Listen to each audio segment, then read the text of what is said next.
Is he all right? Yeah, you wipe his face. Okay. What's in thy hand?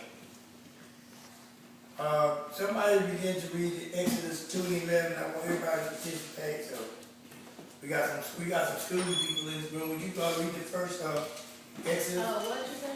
Exodus. Wake up. Exodus 2, read from 11 to 15. That's fine. You wake up. You want me to read? Yes, ma'am. Okay. And it came to pass in those days when Moses was grown, that he went out unto the brethren and looking on their burdens, and he spied an Egyptian smitten an Hebrew, one of the brethren. Is that what it says? One of the brothers. Okay. And he looked this way and that way, and when he saw that there was no man, he slew the Egyptian and hid him in the sand. And when he went out the second day, behold, 2 men of the Hebrews strove together, and he said to him that did the wrong, wherefore sinnest thou thy fellow? And he said, Who made thee a prince and a judge over us? Intendest thou to kill me, and thou killedest the Egyptian? And Moses feared and said, Surely this thing is known. Now when, what's his name?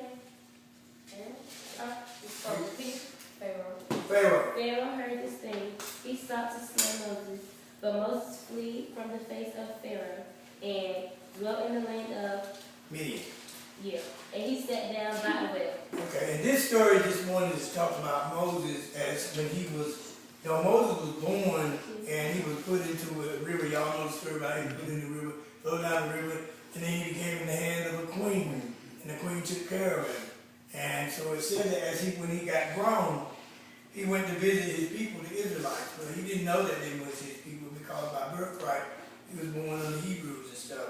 So it said that when he saw that people was forced to work, he was upset, and a man was beating one of them, and Moses killed the man. Moses killed the man because he saw that injustice was being done. And so the next day when they were out visiting people, he saw two Hebrew men fighting, and he told them what to do. And they said, what you gonna do? You gonna kill me like you killed that other man yesterday? You see how people will remind you of the stuff that you done? Mm-hmm. You ever been that way where you did something and then you go and try to tell somebody else something and they remind you of what you did? Mm-hmm. Have you ever been there? You know how you tell, well, girl, y'all not doing it, but hey, but you did it. So why you telling me? And this is what they were saying to Moses. You said, now, this is what he said. He said, now you gonna tell us what to do. And we just saw you yesterday kill somebody. You gotta watch what you do because people be looking, don't they? They be understanding. See, it revolves around the call of Moses to deliver Israel. He is 80 years old. He is a fugitive from Israel. He lived with his father-in-law Jethro and keep Jethro's sheep. Now, after this, when Moses did what he had to do, he had to flee. That means he had to go into a place of wilderness. So he went out, and when he went out in the wilderness, he was with his father-in-law, and his name was Jethro. And he began to tend sheep. How many know that we can go from doing good one day to doing bad the next day? Huh? We can have it all one day. And then wake up the next day, it's all gone. And then we had to go do something. Anybody ever been there? See, when the call of God comes, Moses gives every excuse he can think of to get out of the Lord to do the things that he wanted him to do. He says he doesn't feel worthy. Somebody read 3 and 11. 3 and 11. We're going to get somewhere this morning. But Moses said to God, Who am I that I should go to Pharaoh, and that I should bring the children of Israel out of Egypt? Listen to what he said at 12. Read 12. So he said, I will certainly be with you, and it shall be a sign to you that I have sent you. When you have brought the people out of Egypt, you shall serve God on this mountain. Listen, when God called Moses, he gave every excuse he could think of to get out of it. Anybody ever done that? He says he don't feel worthy. He said he doesn't even know God's name. He said the people will not believe him. He said that it's not good with words. He says, send another. After all all the excuses, Moses had to do what God had told him to do. How many have had excuses? I don't feel like going to church today. Huh? You had excuses before? Oh, you looking at him. I don't feel like going today. But we do everything else, can't we? Mm-hmm. We can get up and be on time for everything else, except when it comes to doing the things of God. We always got excuses. God tells us to sing. I don't feel like singing. I don't sound good. He didn't tell you how you sound. He didn't ask you how you sound. He said, do it. See, it ain't you doing it no way. It's God that's doing it. And see, we got all kinds of excuses for not doing what we're supposed to do. If God will point you over something, you ought to do the best you know how. If God will point you over something, you ought to be the best at it. If you're an usher at the door, you ought to be the best usher. If you're singing, you ought to be the best singer. You're a secretary, you ought to be the best secretary there is. You got to do it with all your might. See, God will tell you, we always got excuses. I ain't worthy. I mean, none of us are worthy. If you look at the real picture, are we worthy? For we all have sinned and come short of the glory of God, haven't we? We've done some things, we've said some things, we acted some ways that wasn't pleasing to God. But God looked beyond our faults and saw our needs, even down to young people. You know right from wrong, don't you? Sometimes we do wrong and we regret it, right? But what do? We don't stay in it. We don't continue to do it over and over again. Do it.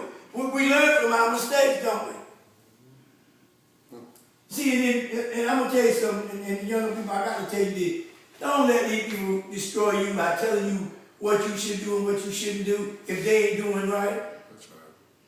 That ain't fair to you to do what somebody telling you to do and they ain't doing right themselves. You understand?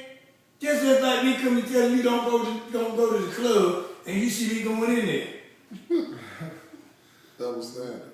Huh? Double standard. Like the old folks say, don't do what I do, do what I say. That's not right.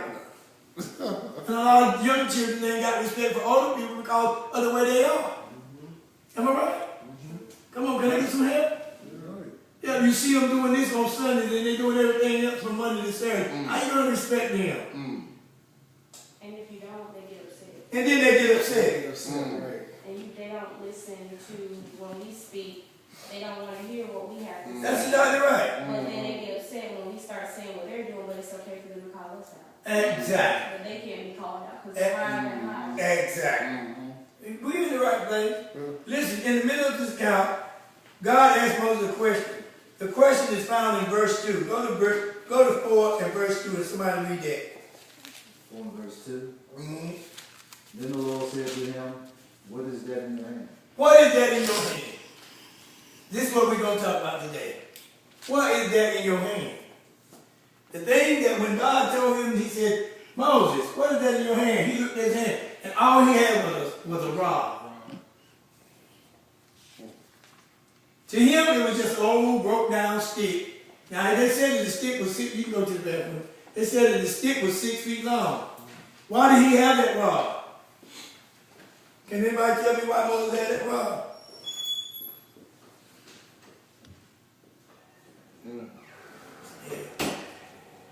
Let me tell you, it was used to guide, lead, and protect the sheep. It was used to support the shepherd when he climbed up and down the hill. As he led and looked for his sheep, it was used to defend the flock and the shepherd against the attack of wild animals and others who would threaten the flock. Moses depended on that rod every day of his life. So that rod was his life, wasn't it? But he just looked at it as being a what? A stick. We have something to do in the church and we just look at it, well, I'm just singing a song. I'm just ushering at the door. I'm just writing I'm just doing it.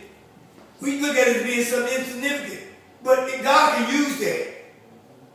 And it wasn't until God used it that Moses found out what he really had in his hand. He had all power in his hand. He had all power in his hand. He had, listen to what I said. He had all power in his hand. Listen. When Moses said a rod, he was referring to his shepherd's staff. It was about 6 feet long and he used it in a variety of ways. The rod identified Moses as a shepherd. When people saw that the rod in his hand, they would immediately know who he was. That rod also represented that all that Moses had. He did not even own the sheep. They belonged to his father-in-law. All Moses possessed was a rod. It represented his life, his identity, and his livelihood. All he had was a rod, but it represented everything